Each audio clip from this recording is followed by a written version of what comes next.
Insiden Santa Cruz atau kerusuhan Dili pada November 1991 adalah sebuah peristiwa tragis yang memainkan peran krusial dalam perjalanan sejarah Timor Timur menuju kemerdekaan. Pada tanggal 12 November 1991, ribuan warga Timor Timur yang mayoritas terdiri dari mahasiswa dan aktivis pro kemerdekaan berkumpul di depan gereja Santa Cruz di ibu kota Dili untuk melakukan unjuk rasa damai. Ketegangan politik di Timor Timur pada waktu itu sudah mencapai puncaknya, yang dimana wilayah ini yang pada awalnya merupakan koloni Portugal diinvasi oleh Indonesia pada tahun 1975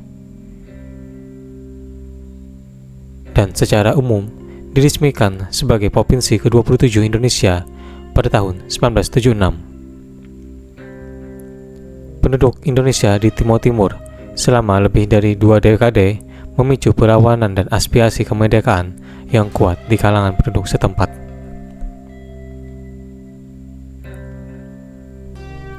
Gereja Santa Cruz dipilih sebagai tempat untuk unjuk rasa karena dianggap sebagai simbol netral dan aman untuk menyuarakan tuntutan politik.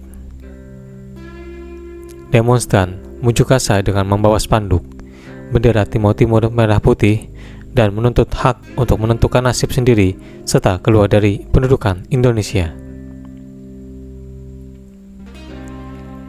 Namun, ketenangan itu hancur ketika pasukan keamanan Indonesia, termasuk Tentara Nasional Indonesia atau TNI, dan aparat keamanan lainnya mendekati lokasi unjuk rasa. Tanpa peringatan atau negosiasi, pasukan tersebut membubarkan kerumunan dengan kekerasan. Terjadi penembakan dan tindakan represif lainnya terhadap para demonstran yang sebagian besar tidak bersenjata.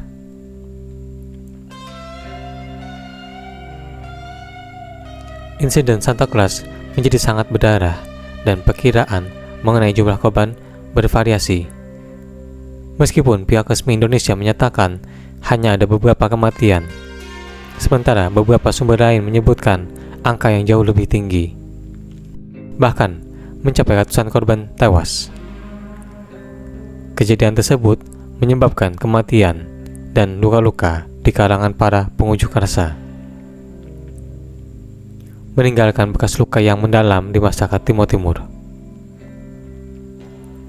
Pentingnya insiden Santa Cruz tidak hanya terletak pada dampak langsungnya, tetapi juga dalam membawa perhatian internasional terhadap situasi di Timor Timur.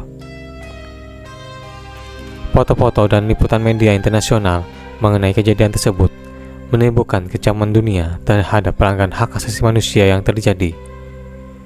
Organisasi hak asasi manusia, pemerintah, dan masyarakat sipil di berbagai negara mulai menuntut tindakan yang tegas untuk mengakhiri pendudukan Indonesia di Timor Timur. Dampaknya terasa dalam meningkatnya tekanan internasional terhadap pemerintah Indonesia untuk membuka jalan menuju kemerdekaan bagi Timor Timur. Meskipun perjalanan menuju kemerdekaan tidak akan segera, insiden Santa Cruz secara tidak langsung membuka jalan bagi proses kemerdekaan yang lebih luas dan mendukung hak penentuan nasib sendiri bagi rakyat Timor Timur. Pada tahun 1999, melalui referendum yang diawasi oleh PBB, Timor Timur akhirnya memperoleh kemerdekaannya dari Indonesia. Insiden Santa Cruz tetap menjadi simbol perjuangan dan pengorbanan dalam perjalanan panjang menuju kemerdekaan bagi bangsa Timor Leste.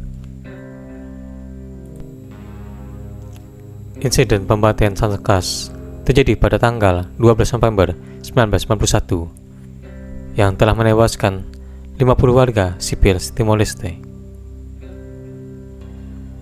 Selain itu, menurut laporan lain disebutkan ada ratusan orang luka-luka dan puluhan tewas terkena peluru tentara Indonesia. Setelah dilakukan penyidikan lebih rinci, ada 273 orang tewas dari insiden pembantaian Santa Cruz.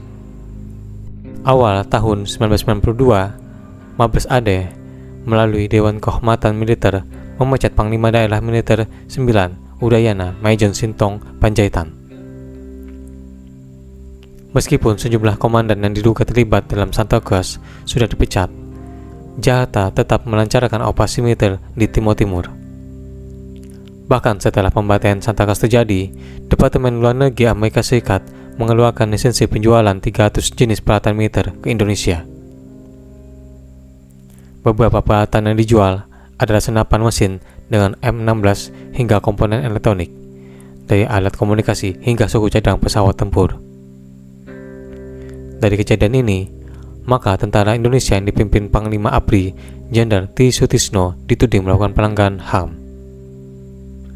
Selain itu, pimpinan kemerdekaan Timur Timur Sanana Gusmao juga ditangkap pada 20 November 1992.